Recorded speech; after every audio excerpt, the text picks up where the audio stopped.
आणि आता पाहणार आहोत मुंबई शहर त्याचबरोबर उपनगरातील टॉप 9 घडामोडी। उत्तरेकडून वाहणाऱ्या वाऱ्यामुळे मुंबईमध्ये पुन्हा एकदा थंडी वाढणार। आठवडाभर गायब असलेली थंडी आता कमबॅक करणार। दहिसर ते मीरा रोड मेट्रो 9च्या कामादरम्यान सिमेंट मिक्सर ऑपरेटरचा मृत्यू। कंत्राटदाराला 30 लाख आणि सल्लागार कंपनीला 10 लाखांचा दंड। अपघात घटनेच्या चौकशीसाठी समितीही स्थापन। दुसऱ्या टप्प्यामध्ये पॉट टॅक्सीची सायन रेल्वे स्थानकापर्यंत धाव। वांद्रे ते कुर्ला दरम्यान 16 स्थानकांचा समावेश। MMRDA कडून 2027 पर्यंत काम पूर्ण करण्याचं नियोजन। मुंबई विमानतळावरून 60 लाखांचा गांजा जप्त। कस्टम विभागाच्या एअर इंटेलिजन्स युनिट अधिकाऱ्यांची कारवाई। बँकॉकहून आलेल्या 31 वर्षीय व्यक्तीकडून हा गांजा जप्त करण्यात आला। व्यापाऱ्याची कमी दरामध्ये विमान तिकीट काढून देण्याच्या आमिषानं फसवणूक।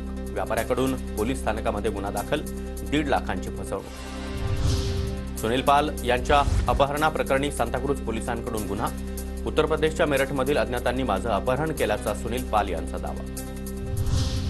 नवी मुंबईच्या द्रोणागिरी परिसरामध्ये आरोग्य सेवा केंद्र सुरू करा।